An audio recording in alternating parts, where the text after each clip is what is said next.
Yep, that's right. Finally. Ever since 2006, I knew what this baby was. The Super Nintendo Entertainment System. Not gonna say too much about it, but hey, I finally got one. Might as well show you some, things. One thing that's great is that this version, like the plastic on the top, is still gray, which is awesome because there are Super Nintendos that have like oxidized because of the fact that it's like white or gray plastic, and then eventually just leaks all over and causes a fucking ugly yellow color. But yeah, got a controller here. We all know what's on here, D-pad, select, start, B, A, Y, X, and L and R, which was actually the first system to include L and R. So that's cool, back Super NES controller, it says. Super Nintendo really has a lot of ways to pronounce it. I mean, some people might call it the SNES, or the Super NES, or just the Super Nintendo.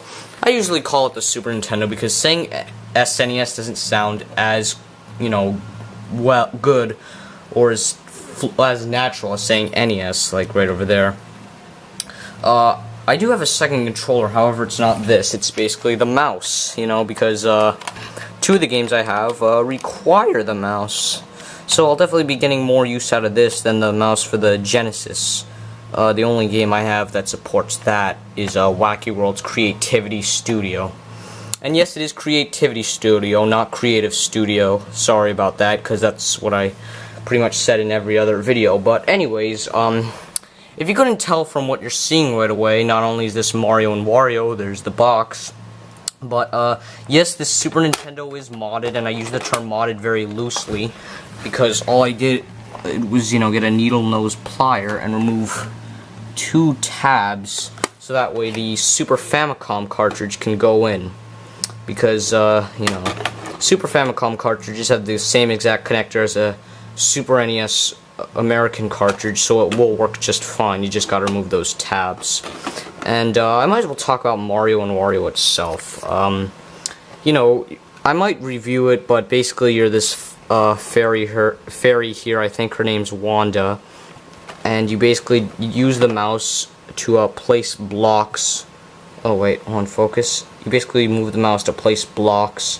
Some blocks are different, like there are timed blocks. There's also, enemies and spikes that could kill you. It is a pretty enjoyable game, and it was also developed by Game Freak, the same people that made Pulse Man on the Sega Mega Drive, and, the Pokemon series, of course.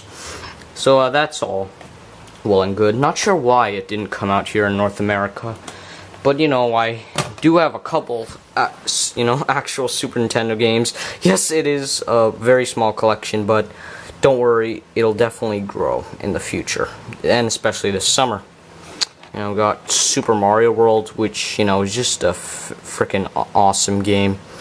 I've talked about it before, and I have played it before on the Game Boy Advance with Super Mario Advance 2, but, damn, this is just an awesome game. Its level design, its graphics, its music, its gameplay.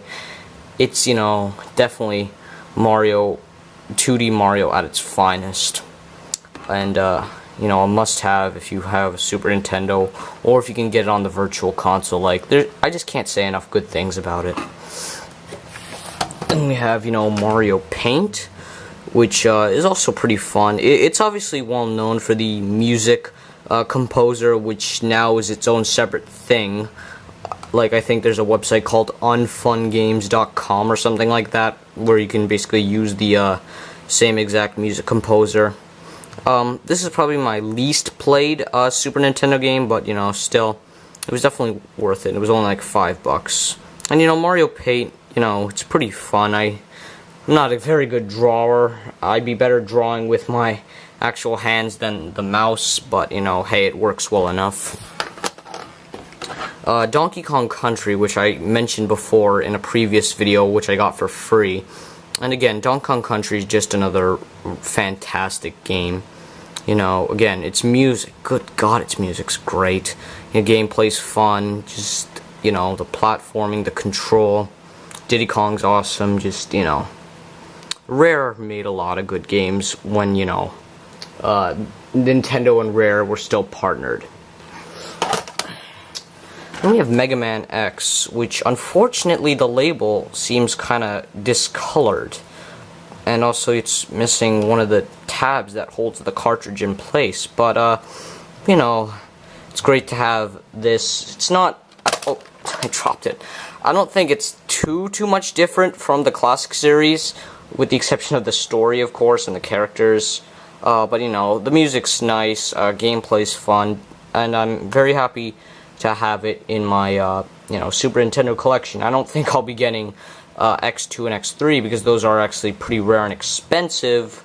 But hey, you know, this is good enough. You know, I like it. It plays well. It's a really good game. Then we have Star Fox, which you know, I kind of recently became a bigger Star Fox fan. I still need to get Star Fox 64, Star Fox Command, and Star Fox 64 3D, but, you know, hey, I'm getting there. And, you know, like, yeah, like, I think Miyamoto, like, at one point with the development, kept on, like, shooting down ideas for a Super Effects game because he thought that a lot of them would be more cool than fun. I think with this game, not only is it cool graphic looking at the time, I still think it's pretty fun. It is, you know, it is hard, and graphically, yeah, it does look dated today, but think back to when this came out in 1993.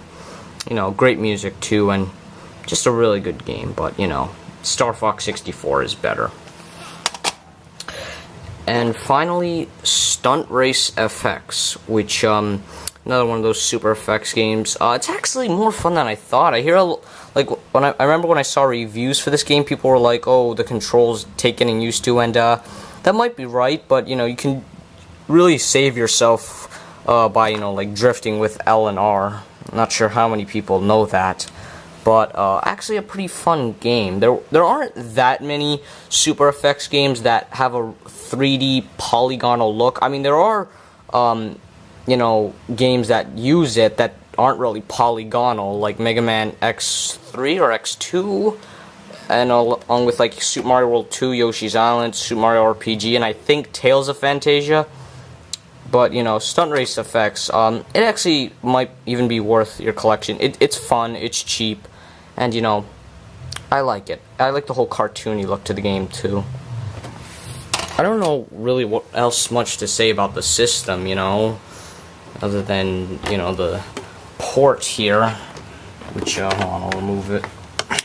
It's actually kind of hard to remove. Okay, there. You know, which was used for the Satellaview in Japan, which hopefully you guys all know that the Japanese version of this is the Super Famicom. And, you know, there's a lot of talk saying, oh, the Super Famicom looks better than the American Super Nintendo. And, you know, that might be right, but honestly, I think the Genesis looks better than both versions. But, you know, hey, definitely, you know, very awesome to finally have this. And, you know, there's tons of games that I still want for this. But, you know, hey, this is all I got for now. But I'm thankful regardless.